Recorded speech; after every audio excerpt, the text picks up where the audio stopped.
The story begins with a crashed car and someone asks whether or not they should save their boss.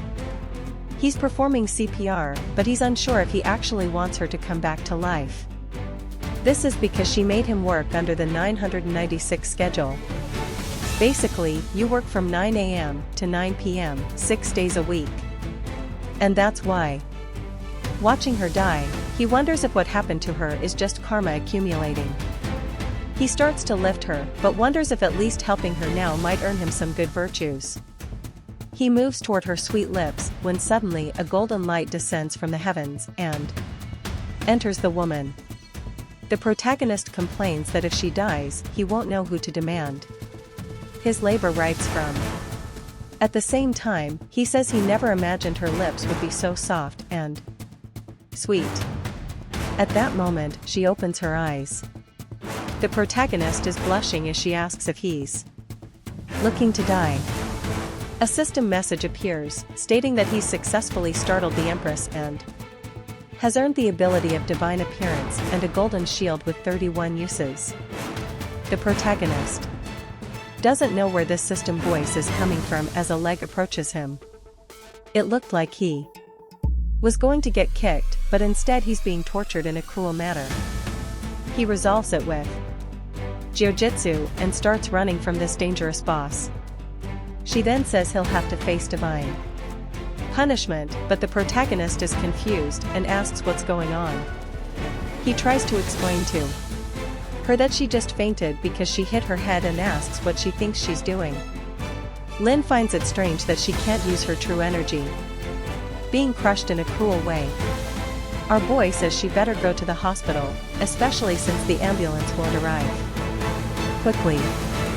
He still needed to return to work, but it would be nice if she paid extra for everything he'd done. However, Lin is staring in her hand confused, not knowing where she is or why it seems all her energy has disappeared. Some time passes, and we are at the protagonist's home. He was arriving from a tiring day at work and wanted the rest. As soon as he enters, he finds his chubby friend in his natural habitat and asks if there's any food left. However, the friend only asks if he was drained by the evil boss, but suddenly his friend seems startled and drops the can he's holding. The protagonist, confused, asks what the problem is. The boss had entered the house and asked if this cage was what he called an apartment. The protagonist wants to know what she's doing there, while the chubby friend says he should give notice before bringing a girl over. However, the boss is confused and says that if he's not careful, he'll suffer divine punishment. The friend is also confused when suddenly she grabs Lewis's hand and tells him to come along. Seeing that she's covered in blood with torn clothes, the friend assumes they're engaging in some forbidden fun. Outside, our boy tells her that despite being her subordinate, she can't keep cutting into his rest time. However, Lin says that based on what he said, he seems to be her disciple. She explains that she's an empress from the underworld who cultivated for over 3,000 years to ascend to the realm of humans and gods. And that's why she wants to know where they are and why she can't use her innate energy. Lewis is confused, wondering if she's crazy. However, he's not normal either and mentions that since Earth's emergence, he's heard of some cultivators. But that's extremely rare, and as far as he knows, the two of them are just normal people. However, she reaches out, seemingly trying to strangle him. He begs her to calm down. Lin approaches and says he doesn't seem to emit the aura of the Justice Alliance. Our boy distances himself again from this crazy woman. But behind the trees, 3 suspicious men are discussing whether she's the right person. One of them says they need to make sure this looks like a robbery. However, Lin says she noticed someone listening in on their conversation and declares they deserve divine punishment. The 3 productive members of society emerge, saying they didn't expect to be discovered so easily. As soon as our boy sees energy in one of their hands, he wonders why cultivators want to take him down. The guy says It's a pity, but the young man saw things he shouldn't have and lunges at him, telling him to go to hell. However, that's when the golden shield he had received activates. The men are thrown against the tree and wonder how this is possible. The system appears again, saying that because he caused damage, he will receive some beginner cultivation packs. Yui is confused by these voices and Lin says she'll have to teach her disciples never to let an enemy escape alive and that she will finish off these insects. She kicks her leg upward, making the man disappear, and says that sometimes physical strength is enough. Meanwhile, Yui realizes he has indeed received the little system. Moreover, it seems connected to this strange woman in front of him, who he's sure is not Miss Lin. Back at home, his friend decides to leave the apartment to him for the night and go sleep at an internet cafe, but he warns Yui to keep quiet to avoid getting scolded. The friend says he can't believe Yui brought this woman home, and Yui is thinking the same thing. He then tells her to come in and make herself comfortable and apologizes for the mess. She sits down, saying she doesn't care about trivial things even though her disciples tend to be strict. Yui goes to the fridge and asks her what this business is about being an empress who crossed worlds. If this is truly possession, then what happened to Lin Mia's body? She explains that she was in the middle of a tribulation to evolve when she got caught in a battle with the Justice Alliance. Suddenly, in the midst of the fight, she ended up here powerless. Yui says she's constantly mentioning this alliance and asks if, by chance, they are enemies. The Empress responds that those guys are a bunch of hypocrites pretending to be righteous, but are utterly disgusting, and since they want to fight her, they deserve to be turned into a river of blood. Yui, standing by the fridge, thinks this woman sounds more like a terrorist. He then gives her a glass of water to drink. She tells him to take a look at how this world works. He explains that in his world there are things like magic and extremely advanced technology. The boss watches some Lolitas performing magic. She seems impressed by the power until Yui shows her spaceships blowing up planets. He warns her to be careful, because there are people in this world who could destroy her and the entire planet with a flick of a finger.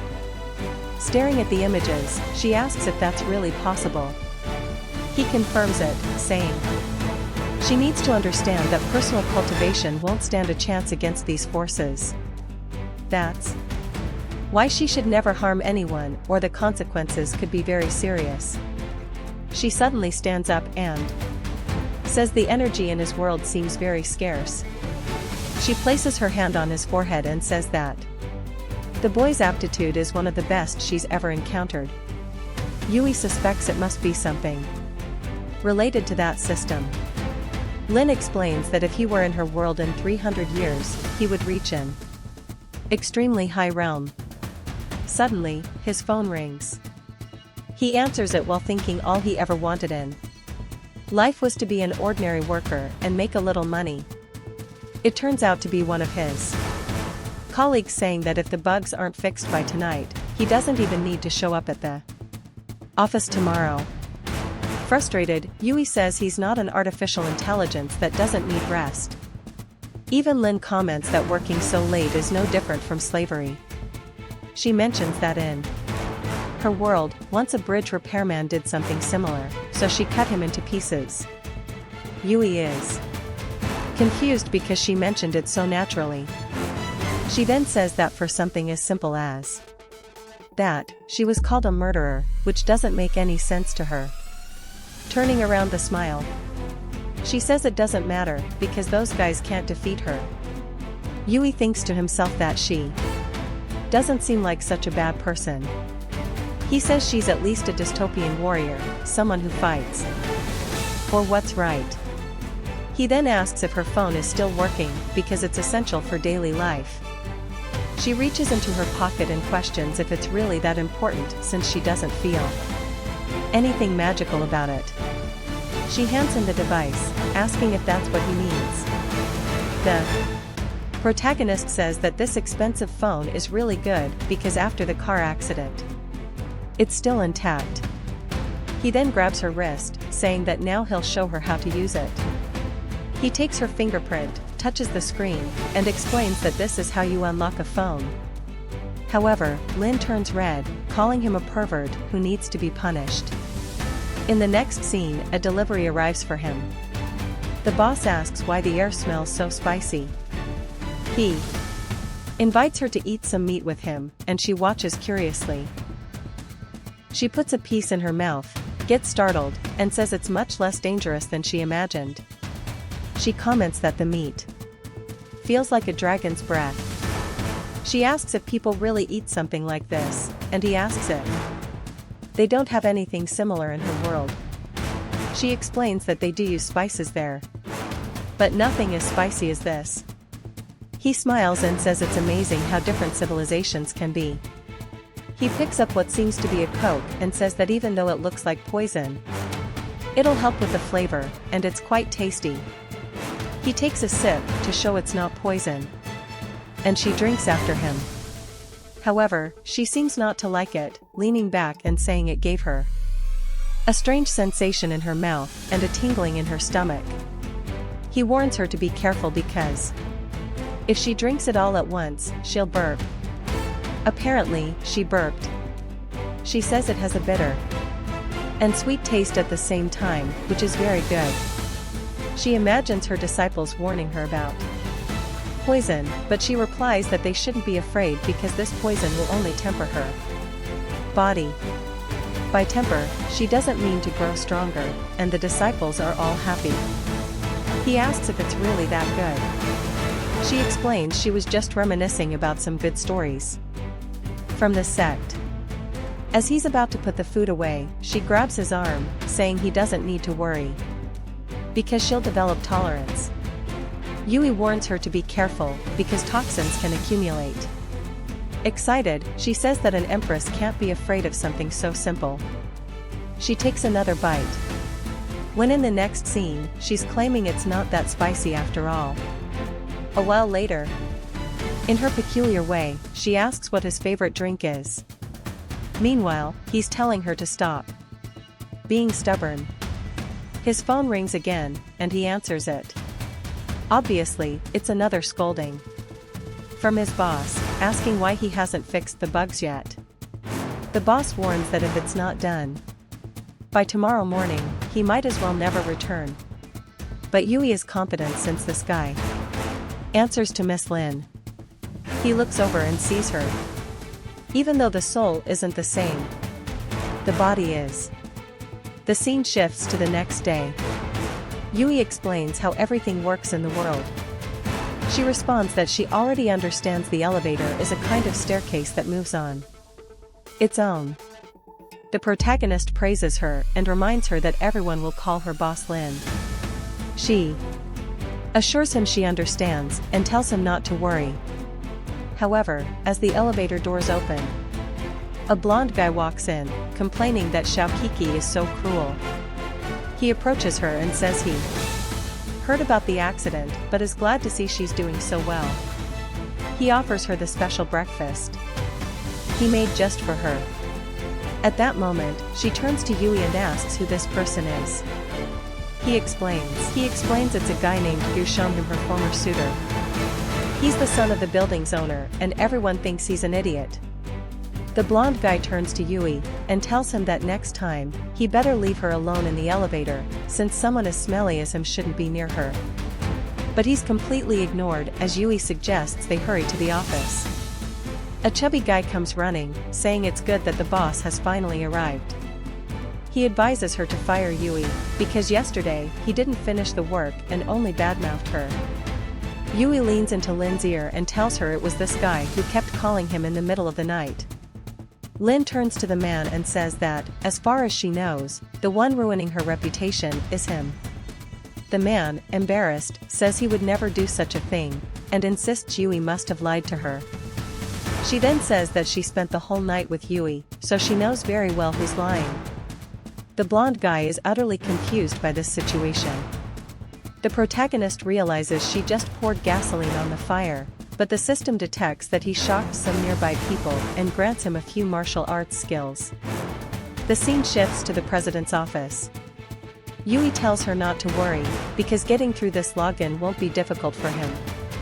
As soon as he accesses it, he'll know exactly where she lives, and then she can go home. However, the Empress asks why he's helping so much. As far as she knows, the previous owner of the body wasn't very kind to him. Yui replies that he's a good young man who loves helping others. But in reality, he knows that if he commands the Empress, he'll basically be an emperor. Plus, it'll be great to see that chubby guy get what he deserves. And finally, he can't abandon her to die after what happened yesterday. She remembers being attacked and asks what this business about dying is. But Yui completely ignores her and says the food the blonde guy brought is really good. He brings over the dish and asks if she wants some more. However, she remembers yesterday's spicy food and says that red dish must be too fiery. She rolls to the side, refusing to eat it. Sometime later, they leave the room, and the chubby guy is holding 3 buckets, asking if he hasn't been punished enough, but she responds that he should already be happy to be alive. If he complains one more time, he'll earn 10 more hours on the clock. Sinan then approaches and asks why Yui was in her office. He warns her to be careful, because that guy is poor, unrefined, and stinky. The Empress glares at him. Sinan apologizes, wondering why she's giving him that look. Yui again thanks her, saying that breakfast was delicious. He walks away with the boss, saying they have private matters to handle. Sinan obviously wants to know what those matters are. Yui remembers that he needs to shock people to earn system bonuses, while Shonan thinks Yui will have to pay for what he's doing. The scene shifts to a luxurious neighborhood at the Shangshur mansion. Yui compliments the Empress, saying she's getting the hang of using a phone. The door opens, and she says adapting to the new world comes naturally to her. Upon entering, the protagonist comments that the house is as luxurious as he expected. He talks about the kitchen appliances, and says he'll teach her how to use them later. But she says there's no need, since she's never cooked in her life. He then shows her the bathroom, and she remarks how strange it is to do all hygienic tasks in the same place. He explains how to use the toilet, shows her the shower, and she says she'll take a bath. She tells him to fetch some clothes, as she's sure the body's previous owner must have left some behind. As soon as Yui opens the wardrobe, he sees the hanging clothes. He remarks that he didn't expect the former boss to be this kind of person. He picks out some clothes, thinking at least he doesn't have to worry about whether they'll fit, since it's the right person. Meanwhile, the Empress is in the bath, asking if he's prepared everything, because she's about to catch a cold. Yui's concern, however, is something else. How is he going to teach her to wear modern clothes? He hands them to her, and tells her to look at pictures, and not put them on the wrong way. She retorts that he should stop nagging, because she's not that dumb. Despite the questionable design, the only thing she finds strange is that this string is considered clothing. Meanwhile, Yui is in the living room watching TV. He calls her to watch a historical documentary. He plans to explain everything about human evolution and the creation of industries. She sits beside him, saying she's curious. However, some time passes, and she's already asleep. The protagonist gets annoyed that she claimed to be interested but didn't last 10 minutes. He goes to cover her with a blanket, but she seems to sense something, slashes at it. Seeing the blanket tear, he's confused, especially since she's still asleep. Slowly, he moves a sheet of paper closer to her, and she slashes at it again. He is shocked that she has such a sharp alert system even while sleeping. He decides to move farther away, since it seems a bit dangerous while she's asleep. He sits down and starts checking out the items he received from the system. Then he begins practicing one of the fist techniques he obtained. The name Heavenly Fist of Tao sounded very pretentious. He assumes a few combat stances, and feels as though his body is burning. His chest tightens, and his heart feels like it's about to explode. She approaches him and says that if he continues at this pace, he'll eventually die. She doesn't know exactly what he's doing, but the better the technique, the riskier it is. Even though he has talent, his foundation is very weak, which just stresses her out. Essentially, he's too weak. The poor guy feels crushed. She says that now that she's had a little nap, she's full of energy. Yui was about to comment on her attacks when his phone rings. It's one of the bosses asking for help with some company files. The protagonist responds that he had taken Miss Lin home and would return to help soon. He tells her he'll try to come back at night, and she asks why he doesn't just stay by her side to help with the tedious tasks. However, he says that with great power comes great responsibility, and he needs to ensure the company doesn't fall into chaos. He then heads to the door, saying there's no reason to make life harder when she's calm. But she tells him to stop and comes closer. He's about to ask why when she steps even closer. Yui asks if this isn't a little inappropriate. She flicks his forehead and tells him to forget it and leave. The poor guy is left confused. Before closing the door, though, he says he'll order some deliveries for her, but asks her not to scare people. She reflects that now without innate energy, she can't transmit her consciousness anymore. The protagonist has worked all day, and it's finally time to go home. The Saitama of the office calls him president, and suggests he treat everyone to dinner. The boy asks what this president thing is all about. Saitama jokes that they all know he's close to President Lin. Yui tells them to stop exaggerating. He explains to everyone that she had a car accident and he just happened to be nearby and helped her. If he really had something going on with her, he wouldn't be stuck there doing overtime. Nearby, Xiang'an overhears everything. He thinks this explains it all. It was just a coincidence. There's no way a loser like him could get close to Miss Lin. Back at the mansion, we see the president when someone asks why the lights are off. The Empress turns with anger and says he'll have to face the consequences. Hit that like button, drop a comment and subscribe for the next part. Let's crush our 100 like goal. Your support keeps this going. If you want the next part, type next part in the comments.